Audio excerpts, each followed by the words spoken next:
Stir-fry flat rice noodle, Thai style, you can't miss it. Swadikap and welcome back for another clip with Cook Thai with Momo. In today's clip, we're going to make the stir-fry flat noodle with soy sauce or pad see ew, and we're going to make it with pork, so it's pad see ew moo. It is one of my favorite dish and it's quite easy to make. It's very yummy, it's a stir-fry dish. Who's not gonna like it? And as usual, I have all the ingredients in front of me here so that you can take it a look and prepare it yourself. I'm gonna talk over some of the ingredients before we move into the kitchen. And this is the flat rice noodle. I have here the one that I made myself just this morning. This one I bought from a Thai shop in Hong Kong. It is basically the same thing. And this one is the dried version of the flat rice noodle. If you ask me, stick to these two, the one that you make yourself or the one that you buy from a Thai shop. This dried version is not really good because it breaks very easily. The texture is also not the same. If you make the noodle by yourself at home like me, this one, you don't really need to pre-prepare anything with it. It's ready to use. But if you buy it from the market, you probably need to prepare it a little bit because it's chilled before or sometimes even frozen. So it's a little bit crumbly. It breaks easily and it's also pretty hard. So what you need to do is you just try to separate them apart.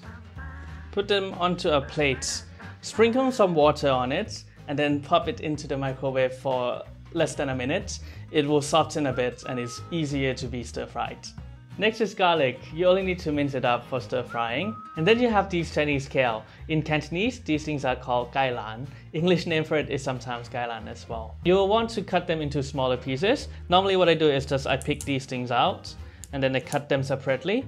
For the stem, I usually peel it out a little bit so that it doesn't have hard fibers. And here you go. This is all the kai lan that I already cut nicely in here. And I use pork for the protein in the dish. I use pork collar because I like the fact that it has some fat and some meat. So this is a little bit juicy. It doesn't have all dry, lean meat. What you want to do is cut them into smaller pieces. Slice them into 2 to 3 millimeters or 1/8 of an inch thickness. And for those of you who wants to improve the recipe, you can make this pork a little bit more tender by using a technique that is called velveting. This is a Chinese technique. And you want to use 2 tablespoons of the egg white, just roughly, 1 teaspoon of cornstarch, and a pinch of salt. And just mix them around. And then just pop this into the fridge for a quick 5 to 10 minutes.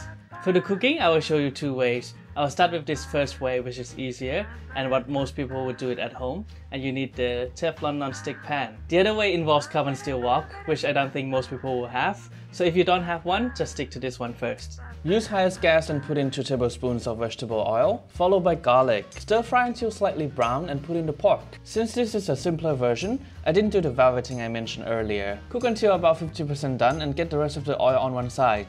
Put in 1 egg, break the yolk and leave it to cook until it's about 50% done.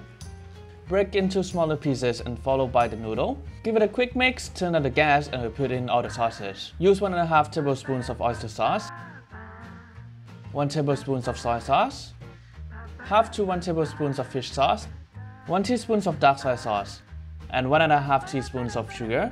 Stir fry just to mix the sauces, then put in the vegetables. Now all you need to do is stir fry until the vegetable is cooked to your liking.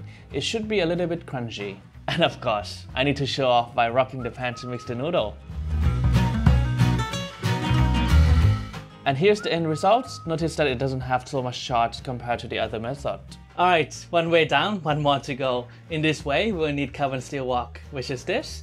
This is not exactly the same as the carbon steel skillet, in the sense that it's much thinner, making it easier for conducting heat and controlling it as well. This is needed for what the Cantonese calls wok hei, or what us Thais calls hom kata, literally meaning flavor of the wok, or what I usually calls burnt flavor. This is true because when oil touches very hot surface of a wok, it translates into this kind of flavor. And the other element of it is when you rock the wok and the food goes up in the air and it touches the flame from the stove, it translates that into the flavor as well. Unfortunately, we cannot replicate that into the home stove because we don't have high flame, but this is good enough. Also for this way, I'm going to pre-prepare this noodle before we stir fry the rest to get the maximum wok hei. Set the wok on highest gas, get it smoking hot, quite literally. Then add 2 tablespoons of vegetable oil. Then quickly put in the noodle. Keep it moving and separate it so that it doesn't form one lump. Also, don't put so much pressure onto the spatula to the noodle or you will tear it. Once it's nice and brown, remove it first. Reheating up the wok and put in 2 tablespoons of vegetable oil. We need a bit more oil for this type of wok. This time, I'll put in the pork first.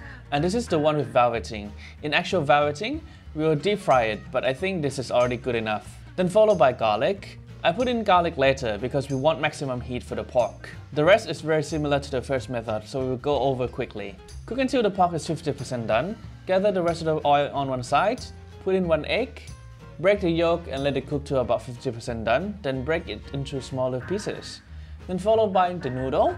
Mix it a bit, turn on the gas and put in 1.5 tablespoons of oyster sauce, 1 tablespoon of soy sauce, half to 1 tablespoon of fish sauce, 1 teaspoon of dark soy sauce. Don't put in the sugar yet. Mix the sauce and put in the vegetable. Then put in 1.5 teaspoons of sugar. I usually put sugar in last because for this kind of wok, the sugar will burn very easily. And this is optional. Put in white pepper powder just to taste. Then all you have to do is cook until it's done. And there you go, ready to eat. As usual, don't forget to like and subscribe to my channel, and I'll see you next time. สวัสดีครับ